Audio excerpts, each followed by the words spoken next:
Ok, ben, bonjour tout le monde, merci de m'accueillir à la Talk. Désolé un peu pour le petit retard, hein, la technique, on essaye à chaque fois, C'est compliqué. on fait comme on peut. Bah, je remercie déjà Lao de m'accueillir. Et puis bah, je vais essayer de vous faire découvrir un petit peu ce qu'est l'emergent design.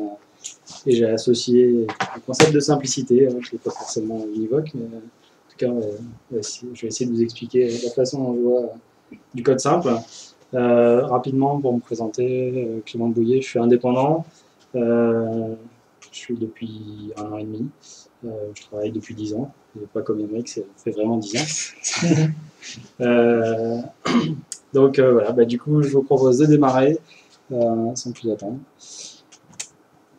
Un petit disclaimer pour commencer, juste parce que en gros, j'ai déjà essayé le sujet à plusieurs reprises et c'est vrai que ça tendance un peu à retourner la tête. Parce que c'est vraiment un peu antagoniste de la façon dont on a l'habitude de voir les choses. Surtout qu'on a un peu d'expérience, ça remet quand même pas mal de choses en question. Donc c'est un peu, ça peut paraître étrange. Donc premier gros point, ça ne veut pas dire qu'il faut faire toujours comme ça. Hein. Je ne veux pas vendre la nouvelle façon de faire. Moi, je l'aime beaucoup cette façon de faire. Après, il y en a d'autres qui aiment bien travailler autrement. Et puis, en fait, j'aurais tendance à dire qu'il faut utiliser le bon outil pour le bon problème. Donc, la bonne solution pour le bon problème, c'est le meilleur moyen d'arriver à ses fins.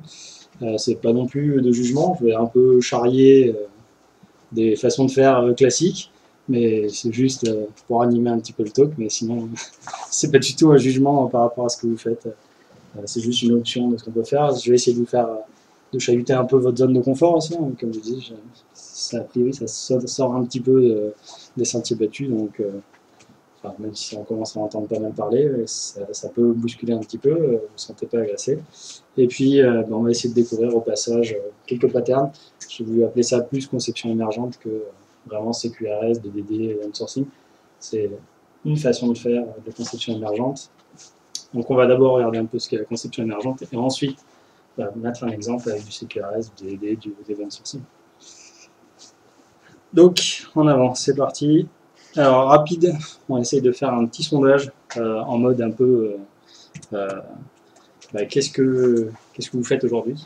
Donc est-ce que vous avez une phase de design vraiment avant le développement alors est-ce que ça prend beaucoup de temps, genre jusqu'à 20% de votre effort de dev? Est-ce que vous le faites toujours à bien avant, en amont?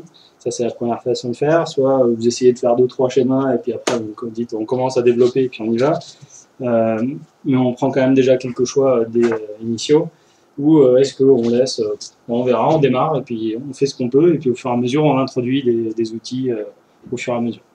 Donc, je vous demande de vous rappeler, j'avance pour les trois possibilités. On vous rappelez soit le 1, le 2 ou le 3. Et à la fin, vous compterez vos 1, vous compterez vos 2, vous compterez vos 3. Je fais un super test psychologique pour savoir quel est le niveau de retournement de cerveau que vous allez avoir durant la session. Du coup, deuxième question, est-ce que vous utilisez un framework full stack dès le début?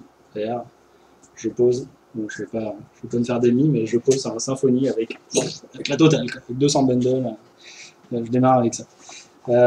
Est-ce que, donc du coup, oui, et puis alors c'est vraiment, si j'ai pas ça, ben, je peux pas rien faire. C'est l'architecture de base de mon développement, où oui, mais je l'utilise juste comme un point d'entrée, c'est-à-dire que oui, je pourrais m'en passer, hein, c'est un détail d'implémentation, ou est-ce que, bah non, je préfère pas commencer avec ça, j'en mettrai un au fur et à mesure si j'en ai besoin, mais en tout cas, je commence par une solution ultra simple, PHP classique, enfin, ou votre langage sans rien d'autre. Est-ce que vous utilisez un framework donc un framework au sens avec beaucoup de choses qui vous simplifient, qui sont génériques, de la validation, faire des API REST automatiques, enfin, je pense à plein de choses. Donc des super fonctionnalités super poussées, vous n'avez rien à faire, vous avez juste installé un mode de pouf, c'est fini.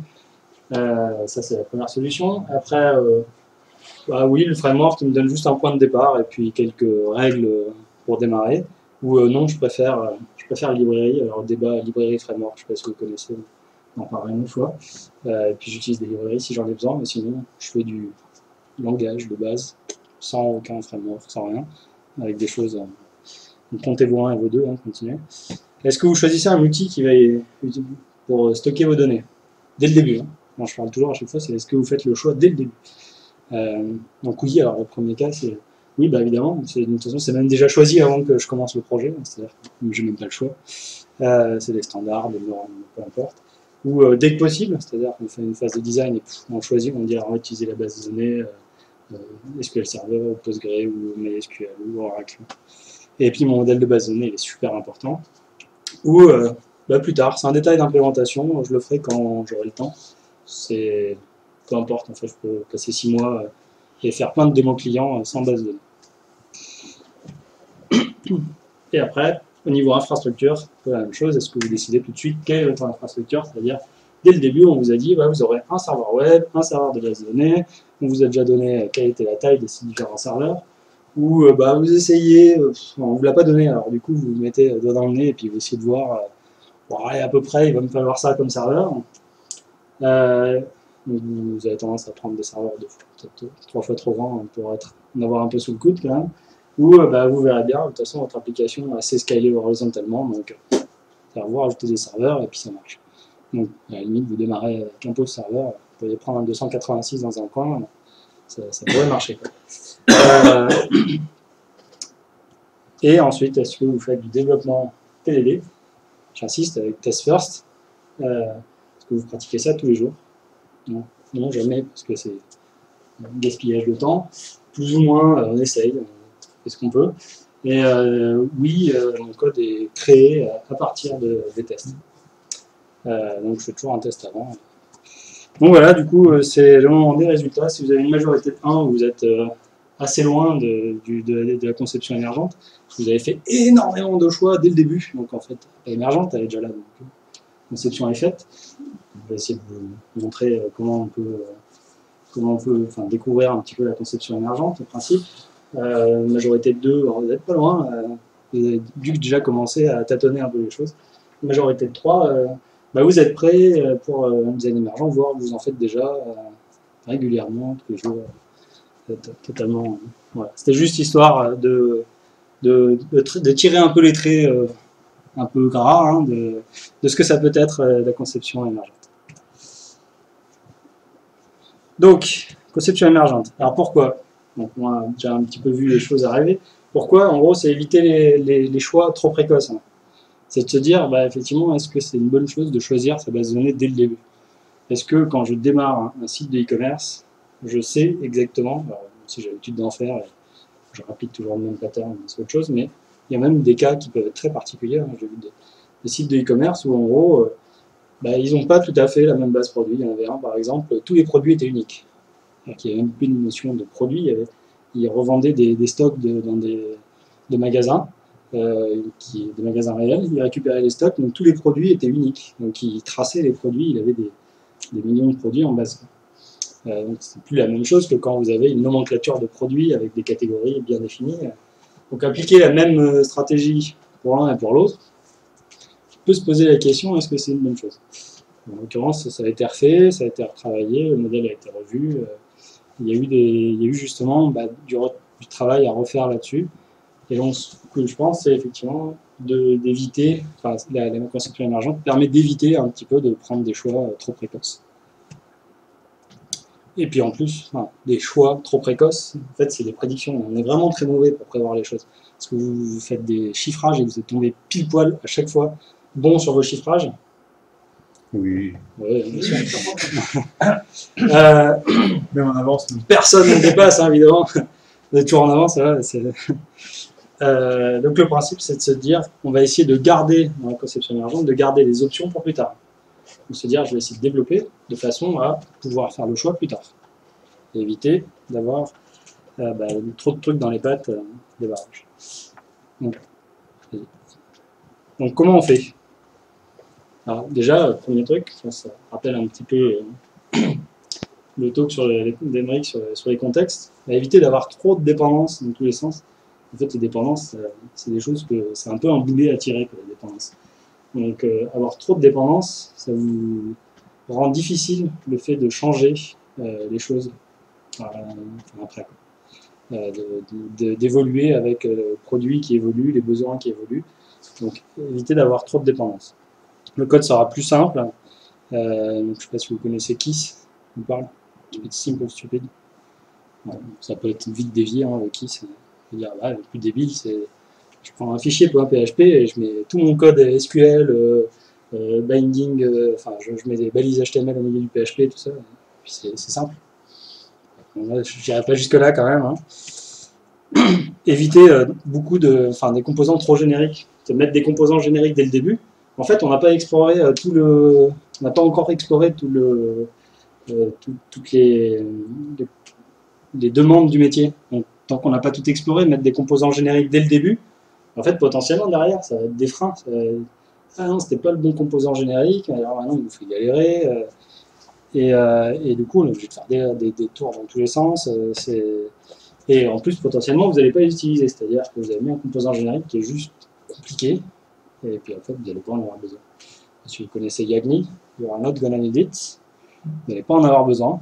Et ça, je sais que c'est par exemple le fait de générer les getter-setters systématiquement sur une classe. Un exemple tout bête. Est-ce que vous n'avez pas besoin du getter et du setter? Pourquoi vous les générez, quoi? À peine de créer du code qui n'a pas été utilisé, a priori, même si c'est l'IDE qui le fait, je ne vois pas pourquoi je le ferais, quoi. Ça rajoute du code qui ne sert à rien. Éviter des composants qui demandent trop de configuration. On peut sûrement faire un peu la même chose avec peu de lignes de code. S'il a besoin de beaucoup de configuration, c'est parce que il est générique et que du coup, on se remet que avec l'argument précédent, on se retrouve avec des choses trop génériques. Essayer de faire des petits composants et pas c'est des composants mastoc. Typiquement, on commence à faire ça au niveau du domaine modèle, hein, avec le modèle des entités. Les entités, elles sont toutes liées les unes aux autres, et puis en fait, il y a tellement de liens dans tous les sens, on tire sur une entité et toute la base de données qui vient. C'est juste l'enfer en termes de dépendance, hein. C'est atroce à gérer. J'ai ressenti ça plusieurs fois sur des projets, je l'ai fait plein de fois, et à chaque fois, je me dis, non, putain, il faut arrêter de faire ça maintenant. Et donc, en fait, on peut appeler ça de l'architecture hexagonale, ou on appelle ça aussi clean architecture, onion architecture. Ces trucs-là, l'idée, c'est de dire, on essaie de faire des petits composants qui ont des interfaces, des adapteurs entre eux pour dialoguer, mais on réduit les dépendances aux endroits de friction entre ces composants. On parle aussi pas mal en ce moment de microservices. Moi, j'ai tendance à rattacher ça à microservices, c'est un peu le buzzword du moment. Hein. Tout va, c'est utilisé dans plein de contextes. Mais l'idée du microservice, pour moi, c'est des petits composants qui ensuite peuvent être déployés unitairement, sont très indépendants les uns des autres. Ce concept-là, pour moi, c'est ça, c'est faire des petits composants qui ont peu de dépendance. Ensuite, du coup, l'idée, c'est aussi de préférer du code simple plutôt qu'une tonne de briques déjà faites qu'on compose avec beaucoup de configurations. Alors finalement, on est développeur, on est là pour coder, on n'est pas là pour faire du fichier YAML toute la journée, quoi. Je trouve que des fois, ça peut être un peu exagéré de faire trop de fichiers de configuration. On a déjà eu même l'exemple, avant de parler de PHP, il y a souvent eu l'exemple en J2E autour de tout ce qui est fichier de configuration. Fichier de configuration sous J2E, c'était le truc que tout le monde critiquait parce que c'est affreux, il y en a dans tous les sens, des fichiers XML à plus en finir. On parlait du XML-L, après le DLL-L, l'enfer des DLL et l'enfer du XML. En Java, c'est quelque chose qui est assez connu, et du coup, on en est revenu un petit peu sur certains points, et après, il y a eu tout ce qui est interface fluide aussi. On écrit du code pour configurer plutôt que de faire des fichiers de configuration. Mais bon, à la limite, moi, je préfère carrément dire, si on faisait du code simple, on n'aurait peut-être pas besoin de tout ça. Code tout bête, en PHP, ou en Java, ou en C#, peu importe. Et c'est ça que j'appelle, on appelle, hein, deux personnes, c'est pas moi qui ai inventé tout ça, hein, j'ai rien inventé, je me suis juste un peu inspiré, ce que j'en appellerais la simplicité. Et donc du coup, le design émergent et la simplicité, à mon avis, ils s'alimentent l'un l'autre, hein, les deux vont nous perdre. Et alors, ce qui est intéressant, c'est de savoir quand. Donc on a vu pourquoi, comment, Et quand? Bah, l'idée, c'est de le faire au dernier moment. Enfin, c'est l'idée de dire, enfin, c'est comme en Kanban, par exemple. En Kanban, on dit toujours, faites les choses au bon moment, ne les faites pas trop à l'avance, vous allez générer du stock, ça va servir à rien. Bah, là, c'est un peu ça, quelque part. On génère du stock si on fait des choses, on prend des choix beaucoup trop tôt. On génère du stock de choses qu'on va devoir se traîner, qu'on va devoir tenir à jour, qu'on va devoir maintenir. Enfin, ça peut être lourd. Et donc là, l'idée, c'est de dire, on le fait au dernier moment. Et donc, en gros, le dernier moment, c'est quand on va vraiment commencer à se poser la question de passer en production. Alors, pour des démos, je prends l'exemple d'un projet que je fais actuellement avec des labos médicaux. Je vais voir les clients toutes les semaines. Donc, je suis en direct avec des fonctionnaires. Hein. Je n'ai pas de maîtrise d'ouvrage qui me demande alors, allez-vous, je vais avoir le schéma de la base de données, des choses comme ça. Mais, donc, du coup, ça pose moins de problèmes. Mais en gros, je lui fais des démos et il n'a pas conscience que tout est en mémoire. Il n'y a pas de base de données pour l'instant. Et ça fait 5 mois que ça dure. Et ça leur va très bien, hein, j'ai pas de souci avec ça. Alors, un exemple de simplicité. Donc, le contexte. Alors, le contexte, vous connaissez tous Twitter, je pense, vous êtes sûrement dessus. On va essayer d'implémenter une sorte d'application Twitter, puis là, on va voir un peu émerger les différents patterns qu'on peut utiliser. Donc, basiquement, qu'est-ce qu'on fait? Les utilisateurs enregistrés publient des messages, et puis ils suivent d'autres utilisateurs, et puis ensuite, ils reçoivent les messages de leurs followers sur leur timeline. Donc, si on faisait comme d'habitude, toute application, hein, question, est-ce que c'est pas un peu Silverblade dans...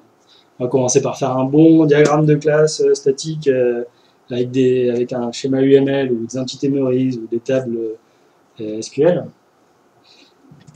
Ensuite, on va générer toute la base de données SQL ou l'inverse, ça dépend, hein, on a choisi. Soit on génère la base SQL à partir des entités, soit on a créé toute notre base de données, puis on génère les entités. Et puis après, on met tout ça dans un framework, et puis hop, c'est bon, en avant, on a fait du CRUD sur toutes nos entités, et puis maintenant, il n'y a plus qu'à coder les fonctions métiers.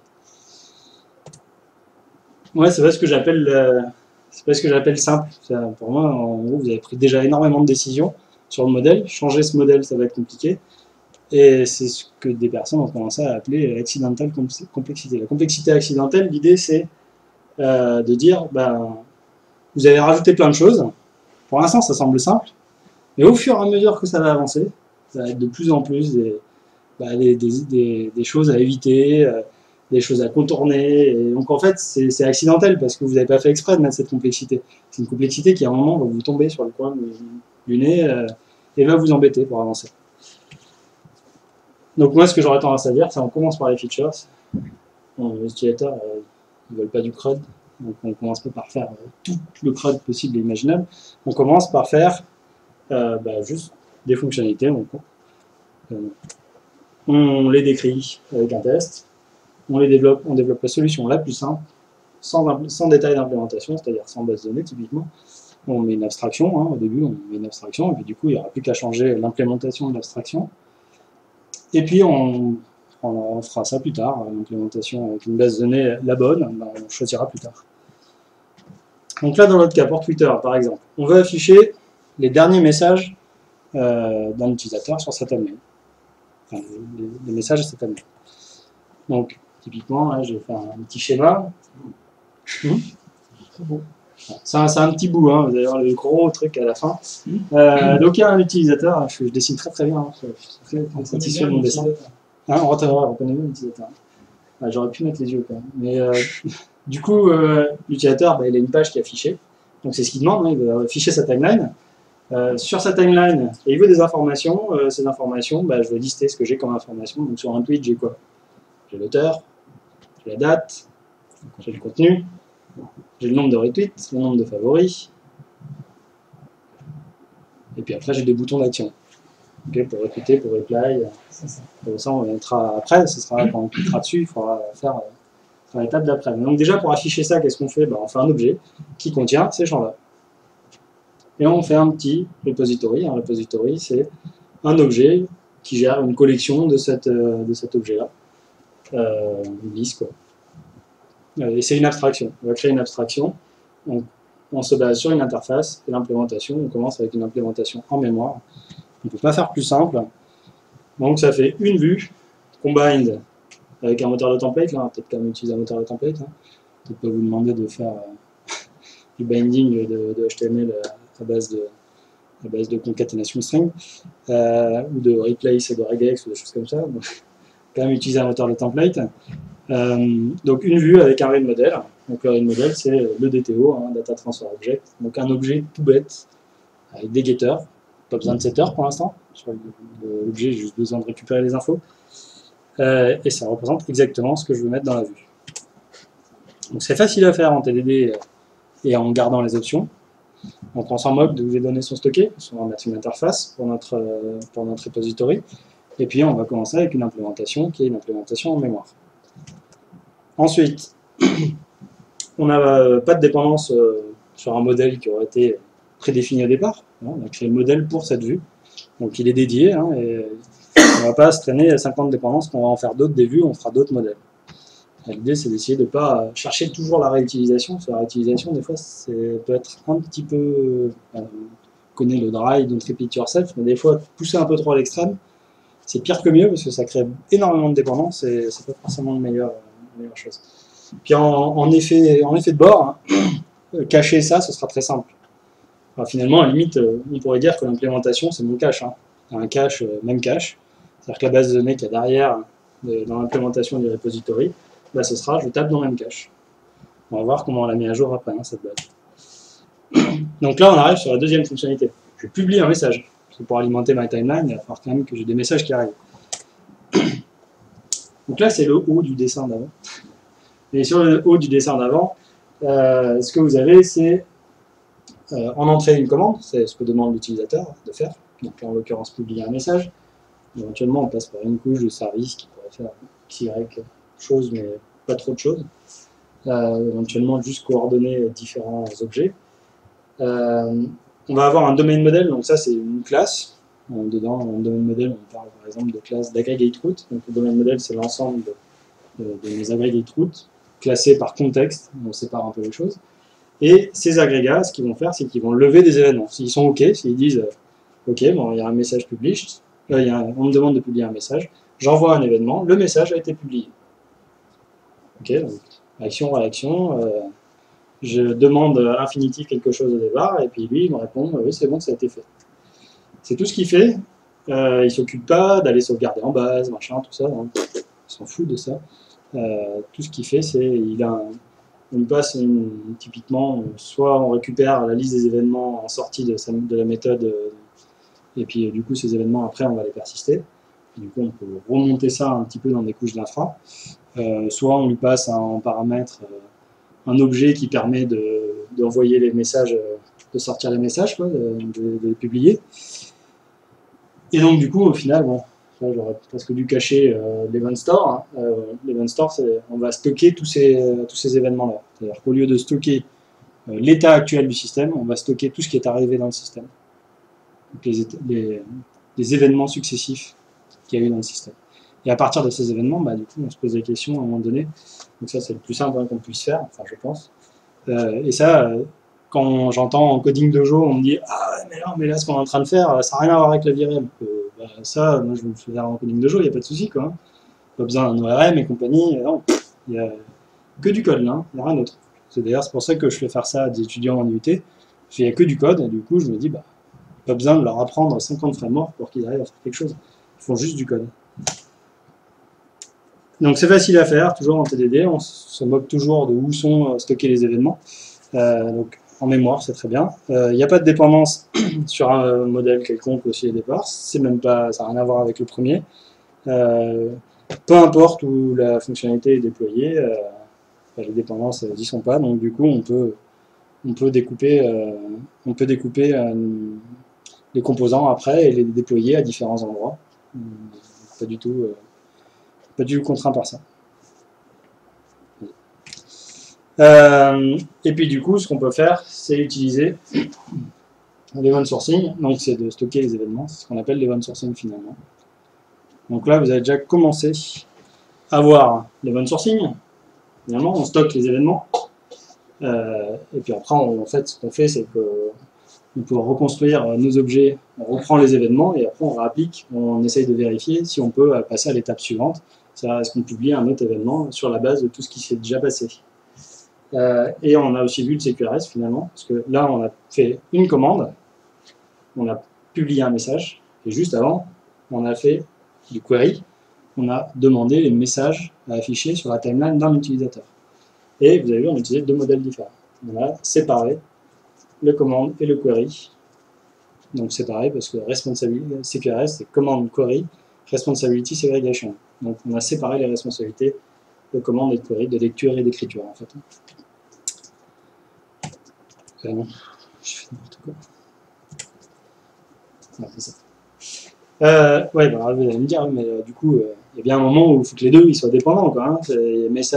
L'événement sort, et il faut que je modifie mon événement, mon modèle de lecture. Donc finalement, ma feature 2, elle a un impact sur la feature 1. Un événement, hop, je dois le dénormaliser pour mettre à jour le fait qu'il y a un nouveau message à afficher sur la timeline. Mais on n'a pas de modèle commun à l'info commun. Du coup, justement, c'est un avantage de ne pas avoir de modèle commun et qu'on peut modifier les deux indépendamment. On n'a pas de complexité liée au requêtage parce qu'on a un modèle commun. C'est ce que j'ai souvent constaté. Quand on est avec du SQL, ce qui se passe, c'est qu'on utilise le même modèle et en fait, on n'a pas les mêmes contraintes sur le fait de publier un message et le fait d'aller récupérer les messages. Au moment de récupérer les messages, on peut avoir des contraintes bien spécifiques. On peut avoir des requêtes qui commencent à être vraiment compliquées en SQL. Donc là, on n'a plus ce problème-là. On a deux modèles différents. On fait la bonne chose à chaque fois. Donc c'est vrai qu'il y a effectivement ça, mais ce qu'on va faire, c'est créer un event handler. Donc un event handler, c'est quelque chose qui récupère les events, qui handle les events. Donc par exemple, on a message publish comme événement qui a été généré. On récupère cet événement qui a été généré par la feature 2 pour mettre à jour le read model. Donc, quand j'ai message published, ça veut dire qu'il faut que je rajoute un message dans la liste des messages à afficher sur la timeline. Si j'ai un message republished, enfin retweeted, un message qui a été retweeté, du coup, qu'est-ce qu'il faut que je fasse? Il faut que je mette à jour le read model qu'a priori j'ai déjà. J'ai déjà un read model et à côté du petit logo de retweet, il y a écrit 0. S'il y a un retweet, il faut que je fasse plus 1 là-dedans. Donc, il faut juste que je fasse un plus sur un champ d'un objet. C'est ultra simple. Ça va être une méthode de 2 à 3 lignes maximum. Donc, on va vraiment avoir des choses assez simples. Donc ça, c'est le bout. On a l'event store qu'on retrouve. On a notre modèle de lecture. Donc, on a une base de données de lecture. Et entre les deux, en gros, on va faire une projection. C'est-à-dire qu'on va prendre l'événement. L'événement, par exemple, un message a été republié. On a l'identifiant du message original et on peut le récupérer dans la base de lecture, readDB. On peut récupérer le message original et faire un plus sur le nombre de retweets. C'est extrêmement simple. Moi, ça me chagrinait beaucoup, ce CQRS, j'en entends parler depuis un moment. Ça m'a beaucoup chagriné de me dire putain, je fais deux modèles, il va falloir que je me tape du code qui fait la mise à jour entre les deux. En fait, on se rend compte que finalement, on fait des choses tellement plus complexes dès qu'on a des problèmes de performance qui arrivent systématiquement, même si la performance n'est pas l'argument ultime pour ça, ça arrive systématiquement. Bon, après, on peut aller sur d'autres features, comme souscrire follower, on a appelé ça subscribe dans l'exemple, souscrire à d'autres utilisateurs. Plutôt que de surcharger les objets qu'on a déjà créés. Parce que là, pour publier un message, le meilleur objet, c'est message. C'est pas user. Sinon, user, il va avoir tous les objets de la Terre. Oui, effectivement, quand on prend l'objet, on a tendance à dire mais il faudrait arriver à faire des phrases et tout. À un moment donné, effectivement, tu vois, dans le e-commerce, quand vous prenez product, c'est la classe à 200 champs, 200 méthodes, ça devient juste énorme. Ça fait tout cette classe. Donc l'idée, c'est d'essayer de découper les choses. Quand il n'y a pas de relation évidente entre les choses, mis à part le fait que conceptuellement, vous avez l'impression que vous êtes en train de manipuler la même chose, il faut y aller. Donc la solution la plus simple, vous créez un nouvel agrégat qui va gérer la chose. Donc là, par exemple, on va gérer la souscription. C'est-à-dire que le fait que quelqu'un publie un message et le fait qu'il follow 10 personnes, ça n'a aucun lien. Alors vous allez me dire, ah, si, c'est un petit lien quand même, parce que quand je publie un message, normalement c'est censé être envoyé à tous les gens que je follow. Ouais, mais alors là, on commence à être dans quelque chose d'un peu, dans un traitement un petit peu compliqué. On peut se dire, bah, je vais générer des événements différents et puis je vais avoir un composant qui va être là pour faire le lien justement entre les deux. Et séparer les choses toujours. L'objectif, c'est d'essayer d'avoir des classes pas trop grosses, avec des responsabilités limitées, et pour moi, de faire simple. Ça démultiplie un petit peu les classes, mais je trouve que c'est quand même plus simple, au final. Donc ça, en fait, c'est un peu l'idée qu'il y a derrière Domain-Driven Design, avec ce qu'on appelle les bounding context, donc en français, je sais pas. On va dire les bounding context. Les bounding context. Les contextes bornés. Les contextes bornés, voilà. Enfin, l'idée, c'est de faire des petits contextes. Donc un contexte, c'est pas la base de données entière de mon site e-commerce, parce que c'est manifestement trop gros. Donc là, par exemple, un pour les messages, un pour tout ce qui est subscription. On peut gérer les deux, et après, il y en a un qui va écouter les messages de l'autre, qui va écouter les événements de l'autre, et qui va réagir en fonction. Bon, et ainsi de suite. Et donc l'idée, c'est d'essayer de laisser les choses isolées, le plus simple possible, donc pas trop surcharger vos composants, et refactorer au fur et à mesure qu'on avance, pour essayer de faire émerger les choses. C'est pas la peine non plus d'essayer de tout designer dès le début, on peut laisser émerger les choses avec ce code-là. Il y a peu de contraintes en fait qui sont imposées dès le début, donc comme il y a peu de contraintes, c'est facile de le faire évoluer. Ça, c'est souvent un problème avec le refacto. Hein. Je voudrais bien faire un refacto, mais si je change ça, il y a tout ça qui change. J'ai mon API JSON qui change. Non, mais c'est pas possible. Donc, du coup, séparer les choses, ça permet de plus facilement refactorer, et donc, du coup, de mieux évoluer, répondre aux changements de ce qu'on vous demande. Et donc, du coup, de garder des options pour plus tard. Je ne suis pas en train de choisir des choses dont j'aurais pas besoin. Je me dis, bon, pour l'instant, je ne fais pas des choses pour plus tard. C'est justement, j'évite de faire trop de choses pour plus tard. L'inverse. Donc, le schéma en entier. On met les bouts tous ensemble. Et donc, en gros, vous voyez bien en haut la partie commande et en bas la partie query. Donc, ça, c'est un peu, on va dire, schéma type de l'architecture avec les grands concepts. On a aussi une autre façon de voir qui s'appelle le CQRS conceptuel. Les CQRS conceptuels, mon bonhomme là, il est super évolué. Et donc là, le bonhomme, en gros, ce que disait, pour expliquer le CQRS, c'est les personnes qui travaillent pas mal dessus, qui ont imaginé cette façon de voir, c'est de dire, mon utilisateur, il n'est pas en train d'essayer de modifier une base de données. Il a de l'information qui arrive d'un système, l'information du monde réel, il parle avec les gens, il a des coups de téléphone, des choses comme ça. Donc c'est le monde réel qui lui donne des informations, l'application lui donne des informations, et à partir de là, il prend des décisions. Et donc ces décisions, c'est pas forcément de faire edit et puis de commencer à changer tous les champs. L'idée, quand vous êtes dans des Gmail, quand vous êtes sur eBay, vous ne faites pas éditer mon enchère, vous faites enchérir. On ne parle pas en crude quoi, quand on est dans les applications. C'est dommage de faire subir ça aux utilisateurs. Il y a des fois où ça peut arriver, hein, quand on vous demande spécifiquement, j'ai une base de données, je vais pouvoir éditer. Ok, on va faire ça, hein. C'est le plus simple. C'est pour ça qu'on ne va pas systématiquement faire ça. Donc du coup, une commande, un agrégat qui est mon métier, qui va générer des événements sur lesquels on va appliquer des projections pour transformer ça dans un modèle qui correspond exactement à ce qu'on affiche dans la vue. Donc on voit en bas le query, en haut les commandes, à gauche tout ce qui est UI, tout ce qui est expérience utilisateur.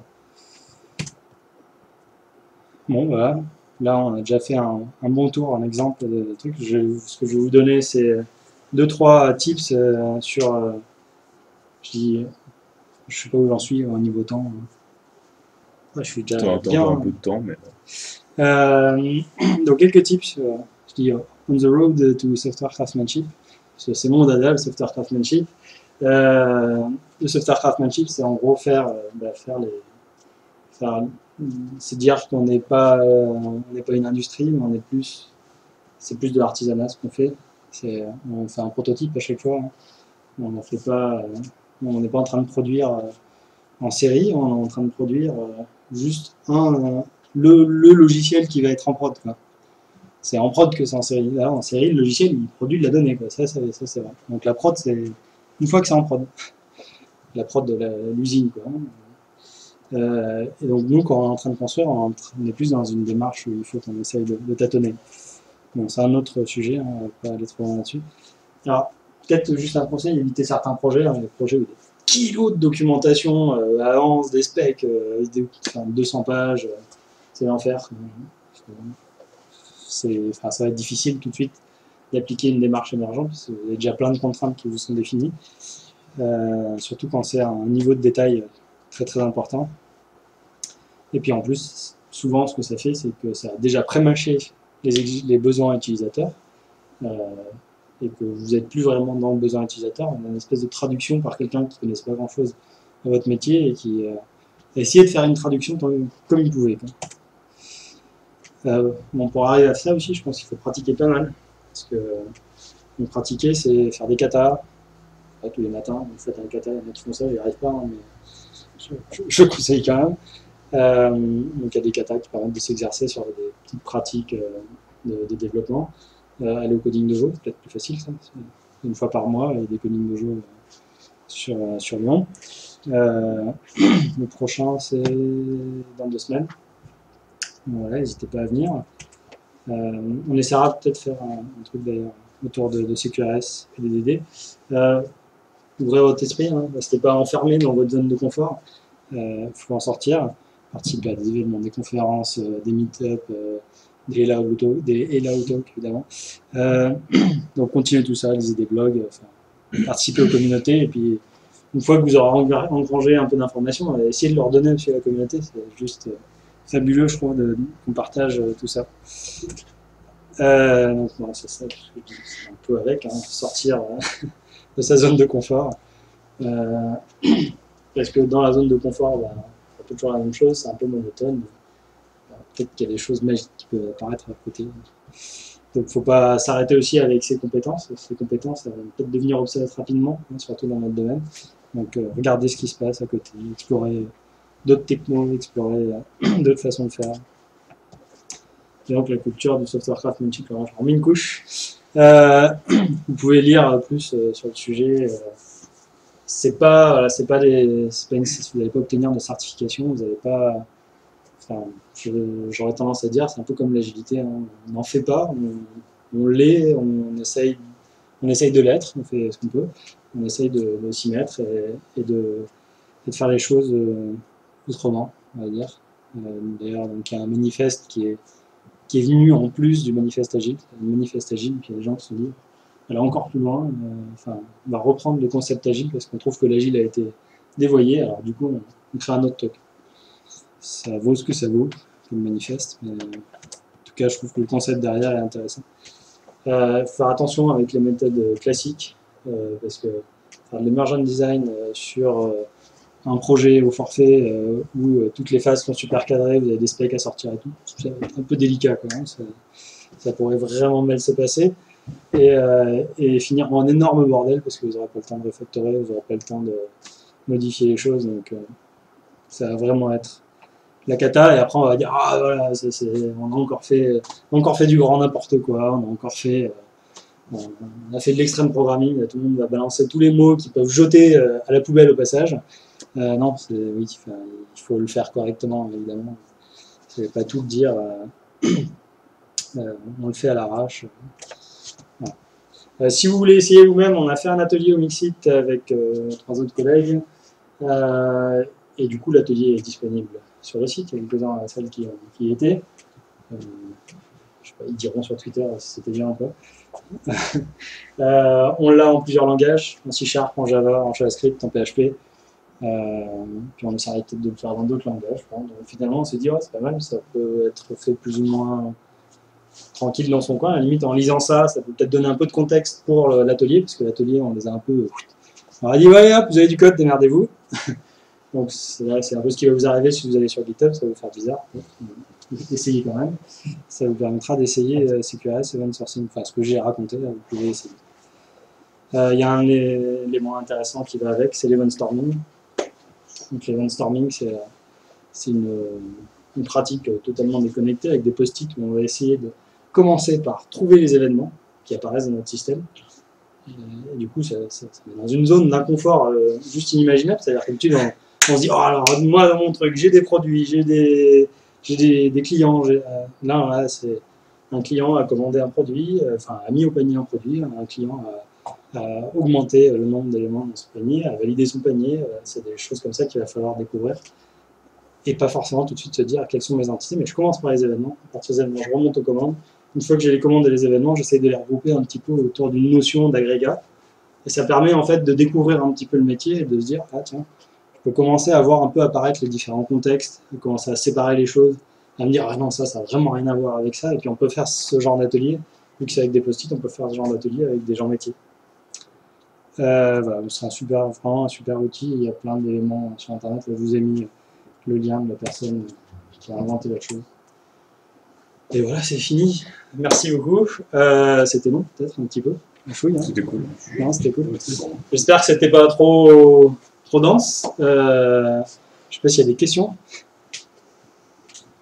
Alors moi du coup j'ai trouvé ça super intéressant parce que c'est quelque chose que j'aime essayer de mettre en place sur les différents projets sur lesquels je travaille, enfin les derniers en tout cas, que ce soit perso ou pro. J'ai vu plusieurs conférences ou ateliers d'un même genre qui parlent, je trouve ça très théorique en fait du coup. Et quand j'essaie de l'appliquer, bon, j'ai réussi à appliquer différents patterns, tout ce qui est comment, par exemple, séparation de lecture-écriture, pas de souci. Par contre, dès qu'il s'agit d'aller pousser un peu plus loin, d'aller vers l'event sourcing, ce que tu appelais les projections et tout ça, je trouve ça très difficile de trouver du pratique sur... Du coup, je t'invite à essayer, voilà, donc, surtout que tu as quelques personnes... Peut-être que tu as répondu à ma question avec ton atelier du Mix IT. Tu peux essayer, hein, je sais pas si ceux qui l'ont fait, j'ai deux, je crois. Enfin, je sais pas si, du coup, peut-être que l'atelier c'était un peu dur. Avec ça aurait peut-être été plus facile, je sais pas. Ça peut être plus simple. Et souvent aussi, je vois également les petits exemples qui sont mis en ligne par les gens qui disent maîtriser et utiliser ce genre de... Ah, c'est pas évident. C'est très... Ouais, ça marche avec les deux entités qu'ils ont mis dans leur exemple, enfin les deux trucs qu'ils ont mis dans leur exemple. Par contre, toi, tu essaies d'aller appliquer à quelque chose d'un peu plus gros, tu t'en sors pas trop. Et c'est vrai que j'aurais bien aimé avoir un truc un peu plus global qui représente plus ce qu'on peut avoir. Tout à fait. Du coup, on a mis du code, enfin, il y a la solution aussi, hein, on peut regarder le code final dans les 4 langages à l'atelier qu'on a proposé. Bon, c'est pas non plus une complexité phénoménale, mais il y a plusieurs. Enfin, ça peut être. Ce que je trouve le plus compliqué finalement en DDD déjà de base, hein. DDD de base, c'est de dire on ne fait pas des objets monstrueux qui gèrent 50 000 trucs. Et ça, c'est je trouve le plus dur. Hein. Je sais que la première fois que j'ai essayé de faire du CQRS, en fait, je me suis dit, je pars de mon modèle qui existe avec Mappingware et compagnie, et puis je vais essayer de les passer à des événements.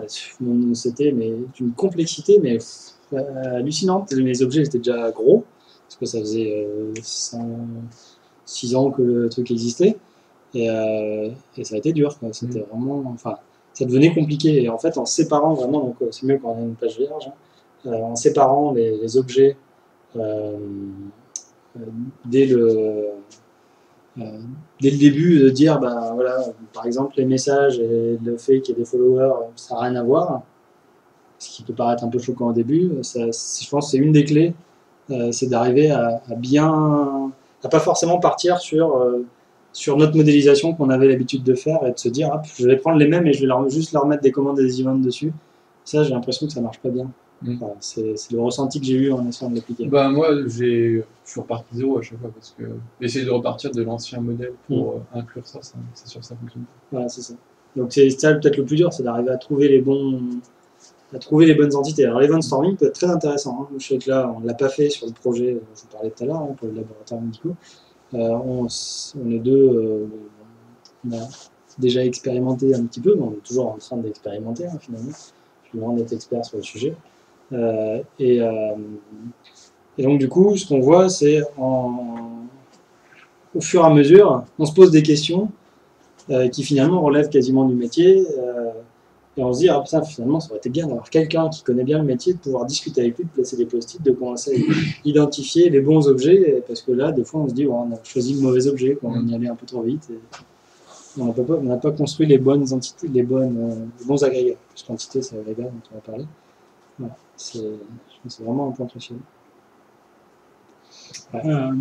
Quelques news du chat YouTube. Ouais. Déjà, troll, c'est ça? je te félicite, il y a Pascal Borelli qui a relevé une typo sur un de tes slides, c'est une première. Ah bon? Pourquoi? Normalement, il en trouve un ou... C'est un honneur. Bon. Pardon? C'est un honneur quand même. D'accord. Et sinon, pas de questions, globalement, les gens te disent merci. Ok. T'applaudissent. Bon, merci. Et voilà, il y a juste Francis Bessé qui soulevait à propos des ORM quand on parlait, qui soulevait le fait que ça pouvait permettre de changer plus facilement le stockage qu'il y a derrière. Et Alexandre, qui est assez d'accord, qui disait que pas forcément, parce que ça apporte aussi des contraintes, un ORM. Ouais. Moi, je serais plutôt dans cet avis-là, en gros, ça permet de passer de SQL Server à Oracle. Ça commence à essayer de faire passer, ça commence à savoir gérer plus ou moins du SQL à MongoDB. Et après, ça reste quand même relativement... ça ne sait pas forcément faire beaucoup plus que ça, quoi, hein. Bah déjà, quand tu utilisais un ORM, tu as déjà décidé que tu utilisais une base de données derrière. Ouais, c'est ça. En fait, c'est ça que je trouve un peu fallacieux. Finalement, à chaque fois, on se dit, on choisit un ORM pour pouvoir changer derrière, mais on ne le fait jamais. Non. Alors que là, en l'occurrence, moi, ce que j'ai, c'est un repository. J'ai une interface de repository. En l'occurrence, je commence avec une base de données mémoire. Donc, je sais que je vais changer. Hein. Je ne vais pas partir en prod avec une base de données mémoire. Enfin, avec une base de données. Donc, en l'occurrence, d'ailleurs, en PHP, vu qu'il n'y a pas de mémoire partagée entre deux requêtes, j'ai été obligé de faire une implémentation fichier. J'ai fait une implémentation bête et méchante fichier. Je ne sais pas si tu avais vu, Benjamin. Il y a vraiment simple possible. Hein. Pour le coup de l'ORM, la vraie problématique, c'est de ne pas l'utiliser comme un outil, à mon avis, et de l'utiliser comme modèle principal de ton application. Oui, c'est ça. Utiliser un ORM en tant qu'outil, c'est très bien. Oui, on peut. D'ailleurs, on pourra l'utiliser pour la partie read. Typiquement, c'est très bien. À la limite, ça peut le faire. Mais il ne faut pas que ça devienne le modèle de l'application, et c'est la grosse différence. Ouais, c'est ça. Je pense que c'est vrai que c'est le plus important, effectivement, c'est ça. Ok. Bah écoutez. Des questions? Merci. Alors du coup, nous on va se retrouver peut-être la semaine prochaine. Bon, on aura plein de trucs à dire. Il y a Jérémy James qui vous prépare un tas de sujets tellement fous sur les MLP et tout. Enfin, je ne vous spoil pas trop, mais voilà, ça va être bien. Allez, on vous fait des bisous. À la semaine prochaine, jeudi prochain, 13h. Ciao. Pas jeudi prochain. Ah bah non, c'est férié. Eh bah pas jeudi prochain, c'est férié. Eh bah jeudi d'après. Ciao.